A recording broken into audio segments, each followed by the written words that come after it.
orang yang membaca surat Tabarok ini yang namanya surat Tabarok tidak akan melepaskan orang yang membaca surat Tabarok tersebut daripada siksaan malaikat.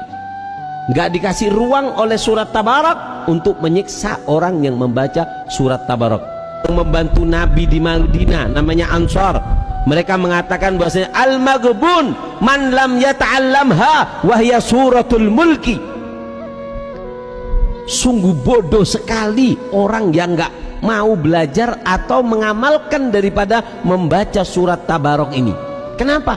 Karena itu surat akan kamu banggakan wahai orang-orang pendosa nantinya di alam kubur, yang akan menjaga kamu daripada siksa kubur.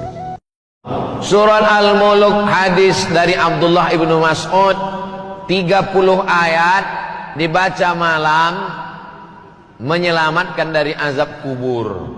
Itulah dia, tabarakalladzi biyadihil mulk wa huwa ala kulli syai'in qadir alladzi khalaqal mauta wal hayata liyabluwakum ayyukum ahsanu amala.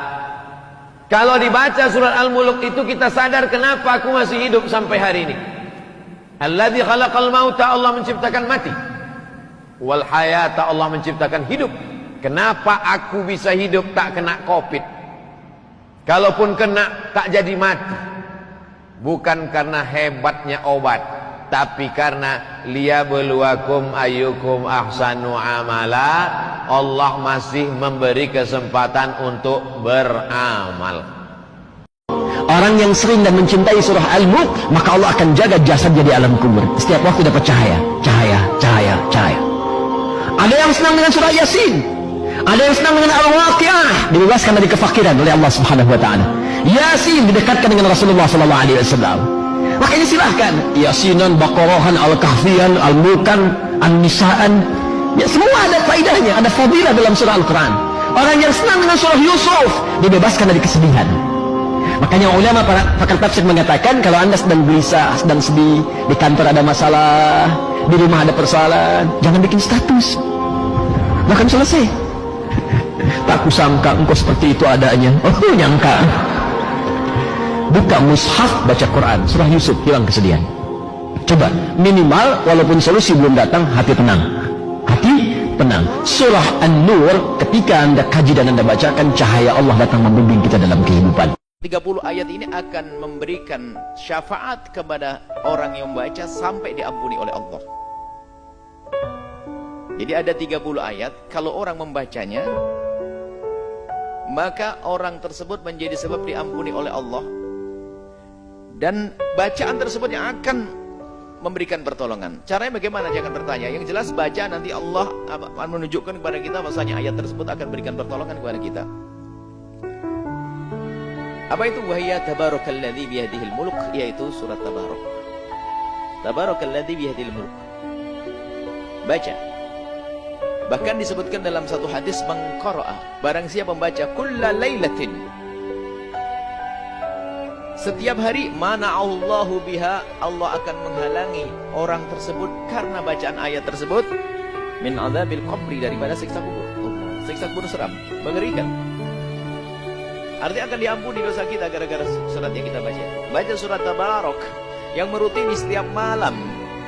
Ini agak panjang lagi ya. Tadi dikit-dikit Allah salah kombinasi. Ini naik pangkat dikit-dikit lah. Tabarakalladzi biyadil mulk.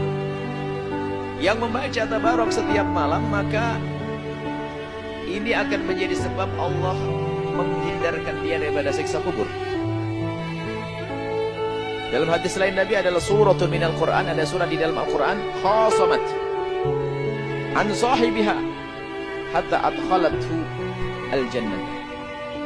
Ada surat dalam Al-Quran yang akan membela yang membacanya sampai masuk surga, yaitu tabarakalladzi biyadil mulk. Jadi surat itu akan membela, nggak boleh masuk neraka. Sehingga perlu kita setiap malam baca surat Tabarakalladzi biyadihil mulk sebelum tidur, atau habis maghrib, atau habis isya. Itu kalau sudah biasa 45 menit, 4 menit lah. Kalau sudah biasa, hafal.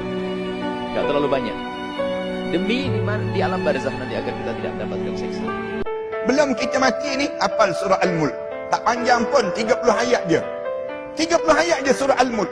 Kenapa? Rasulullah sebut, siapa-siapa yang hafal surah Al-Mulk, Rasulullah kata siapa-siapa yang baca surah Al-Mulk sebelum daripada dia tidur, kemudian dia baca surah Al-Mulk, malam tu dia tidur sampai ajal dia mati malam tersebut, tiada pertanyaan malaikat Munkar dan Nakir dan tiada azab kubur untuk diri. Wal bila, dan orang yang mempunyai rasa malu hendaklah selalu mengingat kematian dan perkara ketika kita berada di alam kubur. Makanya nih, ulun membiasakan di mana-mana majlis kalau pian mau umpati ulun habis maghrib ulun pasti baca suratul Muluk. Kenapa? Nabi Muhammad telah mengatakan Suratul Muluk mani'atun min adzabil qabr. Orang yang mengamalkan suratul Muluk akan dilepaskan dari siksa kubur. Dan siksa kubur adalah sesuatu yang hak. Dan Rasul telah mengatakan suratul Muluk ini petunjuk dari Nabi Muhammad dan kita berataan bakal masuk kubur. Rasul telah mengatakan suratul Muluk mani'atun min adzabil qabr, sehingga ulama menganjurkan kepada kita untuk dibaca di malam hari. Kalau kada kawa imbah maghrib, imbah isya. Kalau kada kawa imbah isya sebelum guring.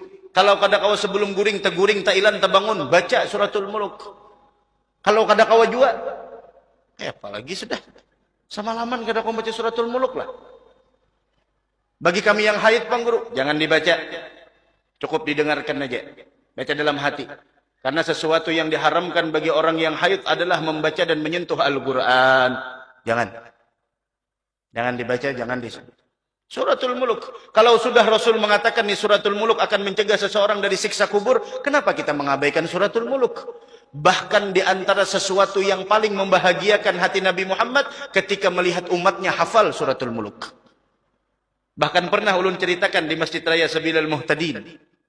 Ketika para sahabat berkemah di sesuatu peperangan, kemudian mereka membangun kemah, ternyata mereka mendengar seakan-akan di suatu malam ada orang yang membaca suratul Muluk, tapi suaranya bukan dari atas bumi, tapi di bawah tanah. Mereka laporkan kepada Nabi Muhammad, "Ya Rasulullah, kami mendengar ada seseorang yang membaca suratul Muluk, akan tetapi dari bawah tanah." "Naam," kata Nabi Muhammad, "itu ada kubur si fulan yang dulunya selama di dunia dia istiqamah mengamalkan suratul Muluk." Istiqamah ini yang luar biasa.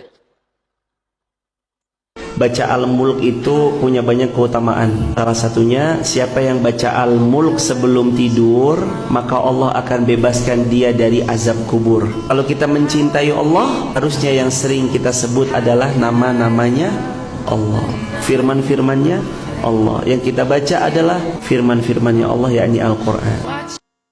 Apa Rasulullah bersabda, jangan lupa baca surah Al-Mulk. Tidak ada waktunya, bacanya kapan itu bebas ya. Panjenengan bisa ba'da subuh boleh, panjenengan bisa mungkin nanti menjelang sholat duha atau setelah sholat duha juga boleh, atau menjelang tidur atau ketika tahajud, monggo. Yang penting sehari harus dibaca minimal berapa? Sekali. Itu makna istiqomah. Itu surat yang isinya 30 ayat akan memberi pertolongan kepada orang yang senantiasa membacanya. Apa pembelaannya? Sampai nanti di hadapan Allah, dia minta sama Allah untuk orang itu diampuni. Dia bilang apa? Ya Allah, ini orang senantiasa membaca saya. Maka jadikan saya sebagai pemberi syafaat untuknya, ampuni semua dosanya. Dan oleh Allah syafaatnya diterima. Itu keutamaan yang pertama. Apa keutamaan yang kedua? Dalam hadis yang sahih dikatakan, orang yang senantiasa membaca surah Al-Mulk, Allah akan menyelamatkan dia dari azab kubur. Kalau selamat dari azab kubur berarti dapat apa? Nikmat. Panjenengan mau nikmat kubur? Nah, maka ini bahaya, Bu. Ini panjenengan ini sebentar lagi loh. Lah, saya juga sama loh. Baik, singkat cerita, ada orang itu fasik. Pas sampai disiksa malaikat, surat Tabarok muncul menjelma sebagai seseorang. Kalau kamu menyiksa orang ini, berarti nyiksa saya. Nah, terus berdebat, kata malaikat, ini orang nggak benar, ini orang fasik, saya harus mukuli dia. Kata surat Tabarok, sak fasik-fasiknya aku itu neng hati ini. Kena nyiksa dia, nyiksa aku. Malaikat bilang gini, ya sudah, kita lapor kepada Allah Subhanahu Wa Taala. Lapor, akhirnya surat Tabarok ini cerita ke Allah, ya Allah, ini orang setiap kali datang ke saya dari sekian surat-surat yang ada di Quran, orang ini milih saya. Jika orang ini hafal saya tidak ngefek ke dia untuk tidak disiksa, maka mendingan saya tidak termasuk kitabika, saya tidak termasuk Quran saja. Wong jadi Quran orang iso nyafaati. Terus kata Allah, aman. Makanya terus banyak orang ngapalkan surat Tabarok. Ini sekaligus ijazah nih.